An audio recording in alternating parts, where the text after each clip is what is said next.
Nous sommes avec la veille de Rosh Chodesh Tammuz, à la veille du 4e mois de l'année hébraïque. Vous savez, deux choses importantes à rappeler, que ce qu'on appelle l'année hébraïque n'est pas mentionné en ce qui concerne les noms des mois, selon une appellation classique et conventionnelle. Dans le Tanakh, ils ont tous des mois différents, mais en vérité, c'est en fonction du numéro du mois et pas tellement du nom.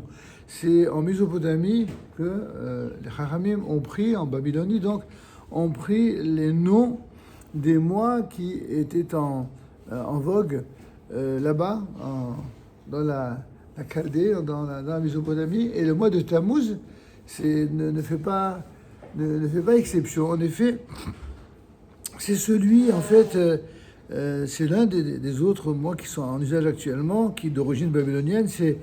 À l'origine, c'est le nom d'une déesse païenne. Alors c'est étonnant, a priori, que les rabbinim ont donné des noms comme ça. En vérité, il y a beaucoup de choses que les rabbinim ont laissé, entre guillemets, courir dans la vie de l'exil.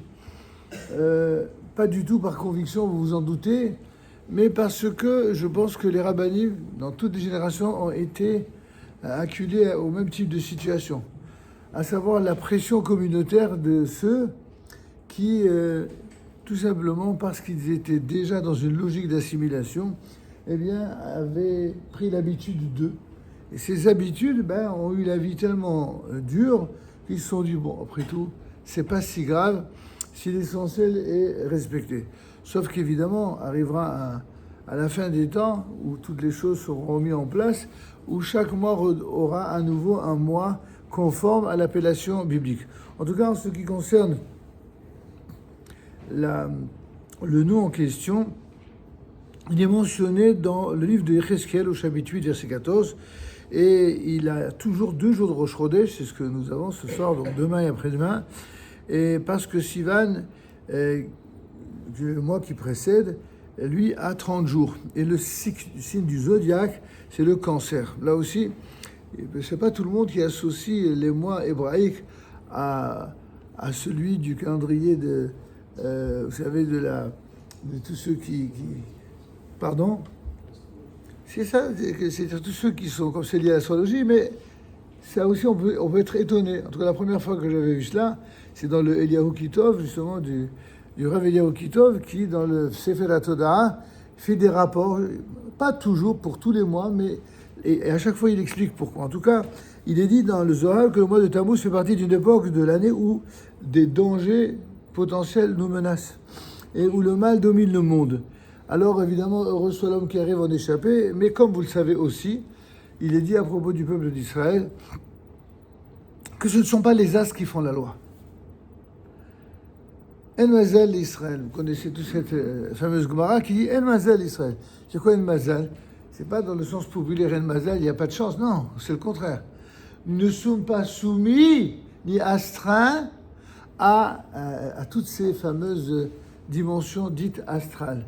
Les astres ont une valeur, puisque c'est Dieu qui les a créés. C'est lui qui a insufflé en chacun de ces astres une signification, une raison d'être, mais il y a des peuples qui sont soumis aux lois astrologiques, qui sont sous le soleil, et nous sommes soumis à ce qu'il y a au-dessus du soleil. Comment appelle-t-on les idolâtres? Les Rovdé, Kochavim ou Mazalot, c'est-à-dire ceux qui effectuent ou servent le service, n'est-ce pas, le culte des astres et des étoiles. Les astres et les étoiles, ça inclut le soleil, ça inclut la lune, ça inclut toutes les étoiles. Et comme on dit que En Chadash Tachat Hashemesh, il n'y a rien de nouveau sous le soleil. Sous le soleil, il n'y a rien de nouveau. Aval Me'al Hashemesh, au-dessus du soleil, il y a du nouveau tout le temps. Si vous voulez comprendre ce que c'est qu'au-dessus du soleil, regardez Israël. Israël, c'est le seul pays de la terre où rien ne fonctionne comme ailleurs.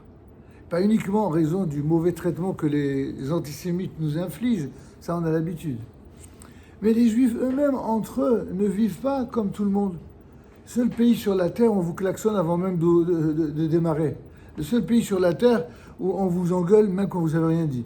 Le seul pays sur la terre où on vous encourage à des folies furieuses alors que vous n'avez aucun moyen. C'est le seul pays sur la terre également où vous réalisez de très très grandes choses malgré le Lashon Hara, le Ain Hara, malgré les disputes intestines, malgré les gens qui se disputent tout le temps. C'est justement ce que les explorateurs dont on a parlé la semaine dernière n'ont rien compris. Eux, ils ont uniquement eu l'intention de voir Israël de façon défaitiste, avec Ain Ra'a. Ils ont mis le Ain avant le P, comme dit le Midrash.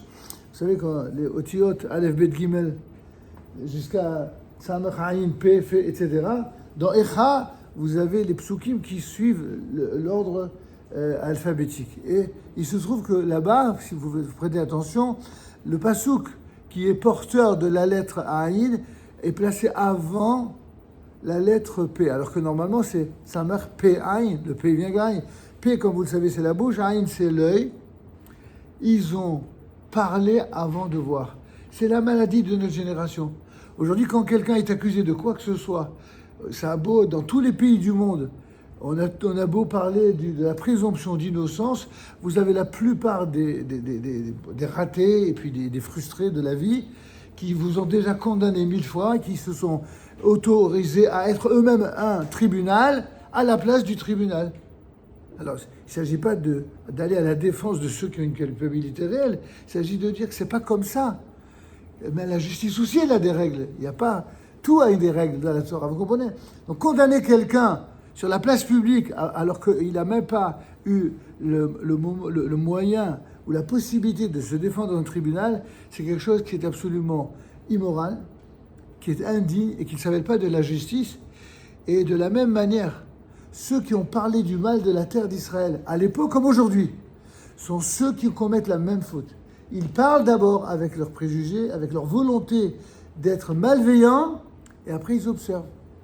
Par exemple, ceux qui disent à propos d'Israël que Israël est un État qui serait chas et shalom, qui ne serait pas démocratique, ou qui serait raciste, ou qui serait génocide, enfin toutes ces bêtises qu'on entend partout, il n'y a que ceux qui vont en Israël qui savent à quel point c'est des bêtises.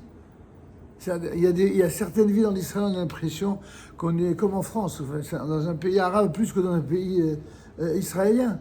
C'est-à-dire que vous avez des femmes voilées partout, et d'ailleurs ça ne fait pas de problème.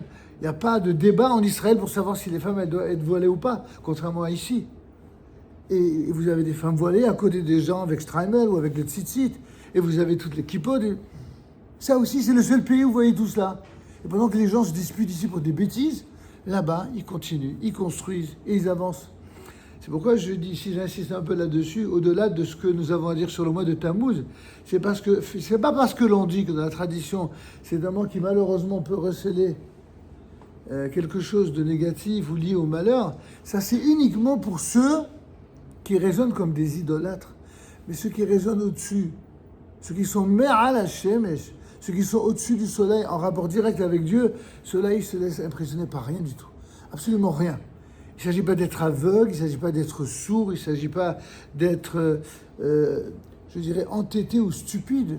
Il s'agit simplement de garder les yeux ouverts, avec une émouna qui est tournée vers le ciel, profonde, et évidemment une ishadout, c'est-à-dire une capacité à tout faire pour faire les choses au mieux. Et après, c'est de toute façon toujours Dieu qui tranche dans tous les cas. Rappelons que le 3 Tammuz, puisque déjà nous parlons de Rosh Chodesh Tammuz, rappelons que le 3 Tammuz, c'est le jour où Yoshua bin Nun, dont on a parlé abondamment dans la paracha de Shel Alecha, puisque Yoshua bin Nun et Caleb ben Yefouné étaient les deux héros, nos deux modèles de ce que sont les vrais Gdolé Israël. Yoshua bin Nun, Caleb ben Yefouné, ce sont ceux qui font rentrer les Juifs en Israël, ce sont ceux qui disent du bien d'Israël, ce sont ceux qui disent Alona Alev et Alash et Haares, montons, nous allons monter, nous allons réussir et nous allons hériter de la terre et nous allons prendre possession de notre terre. Ça, c'est les deux Guédolim qui ont succédé à Moshe Rabbeinu, c'est eux. Alors, il se trouve que Yoshua, qui était donc le second et le lieutenant, et bref, le Talmid Chacham, qui était également l'élève principal de Moshe Rabbeinu, il a fait miraculeusement arrêter le soleil et la lune dans leur course afin de châtier les peuples kénanéens que nous voyons, que vous pourrez observer dans le livre de Josué au chapitre 10, verset 13. Et c'est alors, en ce jour, comme dit le texte, où l'Éternel mit le Émori, l'Amoréen, à la merci des enfants d'Israël, que Yoshua fit appel à l'Éternel et dit en présence d'Israël, soleil, arrête-toi sur Gibron, lune, fait halte devant la vallée d'Ayalon, et le soleil s'arrêta. On peut s'étonner, on sait très bien que dans la Bible, il y a des miracles qu'on n'a pas l'habitude de voir au quotidien. Mais pour ceux qui vivent au quotidien avec l'étude de la Torah, ils sont surpris de strictement rien. On n'est pas surpris. Le Talmud abonde de miracles, au moins aussi impressionnants et parfois plus. Comme ce maître qui dit, de la même manière qu'Akadosh Baruch Hu a dit à l'huile de produire, n'est-ce pas, ce qui permettra à la femme d'éclairer, qu'ils disent la même chose au vinaigre. C'est pas, on est d'accord que c'est pas normal, c'est pas naturel, c'est pas rationnel, etc. Justement, c'est tout le problème de la raison pour laquelle les nations du monde ne comprennent rien et ne comprendront jamais rien à Israël aussi longtemps qu'ils raisonneront pour Israël de manière rationnelle. Israël, on ne peut pas ni comprendre, ni l'aborder d'une façon exclusivement rationnelle. On n'a rien contre la rationalité. La rationalité fait partie intégrante du message de la Torah, évidemment. Mais elle ne se soumet pas totalement à la rationalité, elle n'est pas assujettie, elle n'est pas esclave de la rationalité. La rationalité, c'est une des dimensions voulues par Dieu lorsqu'il a créé la nature. Il y a des choses qui doivent se créer, se réaliser par des voies naturelles et rationnelles quand Akadosh Baruch Hu le décide. Et quand Akadosh Baruch Hu décide que ce ne sont pas des lois rationnelles, mais irrationnelles qui doivent prendre le dessus, alors il le décide. Donc, il ne faut pas s'en étonner. On en vient enfin à parler de l'événement le plus essentiel de ce mois, qui est aussi le plus triste, c'est le jeûne du 17 Tammuz. Vous savez qu'il existe des jours fixes dans le calendrier où toute la communauté, dans son ensemble, doit jeûner en souvenir des malheurs qui nous ont accablés à ces dates-là. Ces jeûnes ont été institués afin de réveiller nos cœurs, dit le Rambam, à la pénitence, c'est-à-dire à regretter nos fautes et à faire teshuva. L'essentiel des jours de jeûne, c'est pour faire teshuva.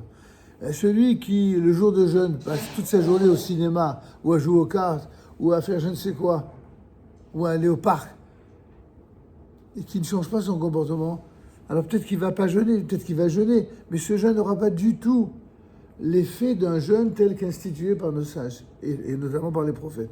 C'est pas pour ça que le jeûne a été donné. Le jeûne a été donné que pour qu'on change, pas juste pour se priver de nourriture. Sinon, il y a des gens, pour des raisons pas du tout religieuses, qui jeûnent, qui font des demi-jeûnes ou des jeûnes complets pour simplement, l'un pour du diabète, l'autre pour du cholestérol et l'autre pour maigrir. C'est pas un jeûne diététique. C'est un jeûne qu'on fait pour changer. Pour changer, et c'est pas facile de changer. C'est très difficile. Pour nous tous, c'est très difficile de changer. C'est pourquoi le fait, d'une certaine manière, de se déconnecter de la dépendance physique et matérielle de la nourriture, ça crée les conditions pour essayer de réussir à changer là où d'habitude nous n'y arrivons pas. Et c'est pour cela que les jeûnes ont été institués. Ils nous rappellent notamment, sur un point de vue historique, notre mauvaise conduite et celle de nos pères, qui est semblable à la nôtre. Tout ça, c'est la traduction du Rambam, qui a amené sur eux et sur nous les épreuves dont nous souffrons encore aujourd'hui. En effet, si nous souffrons encore aujourd'hui des mêmes choses, c'est la raison pour laquelle on jeûne. Parce qu'en fait, quand ces raisons-là avaient changé, il n'y aurait effectivement plus aucune raison de jeûner. Le souvenir de notre passé tragique nous incitera à faire un retour sur nous-mêmes et à nous amender, comme il est dit dans le Lévitique au chapitre 26, verset 40. Alors ils reconnaîtront, ils avoueront leurs fautes et les fautes de leur père. C'est donc un devoir pour chacun d'entre nous de prendre à cœur, en ces jours de jeûne, ce qui nous est arrivé, de faire bien sûr un examen de conscience et de revenir vers Akadosh Baruch Hu, vers Dieu. Car le jeûne n'est qu'un moyen pour nous amener au repentir, ainsi qu'il est dit à propos des habitants de Ninive. Il est dit là-bas, l'Éternel vit leurs actes. Ça veut dire, il n'est pas dit, nos sages font remarquer ça, que le texte n'a pas dit, il vit leur mortification, ils se sont privés. Il n'a pas dit, ils ont vu leur silice, n'est-ce pas, ces vêtements que mettaient les endeuillés qui étaient dans la souffrance. Non, il a vu la rectitude de leur conduite. Il n'y a que ça qui compte pour Dieu, la droiture. la droiture chez tout le monde, la droiture chez le roi d'Israël, la droiture chez les Talmidei Chachamim, la droiture chez les responsables communautaires, la droiture chez les fidèles, c'est la droiture. C'est la chose numéro 1 avant tout le reste. Et le jeûne n'est qu'une préparation de ce point de vue à la Teshuvah et au retour à la droiture. Que l'on ne se contente pas néanmoins de faire Teshuvah, parce qu'en ces jours fixés par nos sages, le jeûne est une misva pour toute personne bien portante. Mais après, qu'est-ce qui va se passer? Il va se passer qu'il y a des gens, ils font Teshuvah parce qu'ils sont mis en condition, ils sont chauffés, entre guillemets. Et puis le lendemain, qu'est-ce qu'ils vont? Ils recommencent. C'est pas ça la Teshuvah. La Teshuvah, c'est pas faire semblant pendant 24 heures et recommencer juste après. On parle d'une vraie Teshuvah. Les 4 jeûnes qui ont été ordonnés par les prophètes d'Israël, c'est le jeûne du 4e mois, c'est-à-dire le 17 Tammuz, celui dont on vient de parler, le jeûne du 5e mois de Tisha B'Av, dont on parlera plus tard, le jeûne du 7e mois, le jeûne de Guédalia au lendemain de Rosh Hashanah, et enfin celui du 10e mois, le 10 Tevet. On terminera pour ce soir en tout cas par ce que nous dit la Mishnah à propos de la raison pour laquelle on célèbre notamment le 17 Tammuz en raison de 5 événements tristes qui se sont produits à cette même date. La Mishnah, en effet, dans Ta'anit 4, 6, nous apprend que 5 événements se sont produits le 17 Tammuz. Premièrement, les premières tables de l'Alliance furent brisées par Moshe Rabbeinu lorsqu'il vit le peuple danser autour du veau d'or. Ça, c'est le premier événement. Deuxièmement, le fameux Korban Tamid, le sacrifice permanent au temple de Jérusalem, fut aboli. C'est ça. Troisièmement, la ville de Jérusalem fut prise d'assaut par les Romains sous Titus. Rappelez-vous que celle de la ville fut prise par Nabuchodonosor. Elle eut lieu le 9 Tammuz et pas le 17 Tammuz, selon en tout cas Jérémie 52:8. Enfin, 4e événement, Apostomos brûla la Torah. Et enfin, 5e, une idole fut dressée dans le temple. Ces 5 raisons qu'on a maintes fois répétées, qu'il est bon de rappeler, qui doivent nous motiver à comprendre que ces 5 événements qui sont produits à l'époque, si on nous dit qu'à cause de ces événements-là, on jeûne et que les raisons de notre jeûne n'ont pas disparu, donc il y a lieu, le jour du 17 Tammuz, de réfléchir sur ces 5 choses-là, sur ces 5 événements passés, et en quoi on n'a peut-être pas individuellement et collectivement au niveau de la nation fait suffisamment pour que les choses changent. C'est ce que Be'ezrat Hashem, on continuera à étudier les jours suivants. Be'ezrat Hashem. רבי חנין בן עקשיא אומר הקדוש ברוך הוא לזכותו לפיכך ירבה להם תום שנאמר אנא חפיץ על דין תורה ויאדיר קדיש על ישראל.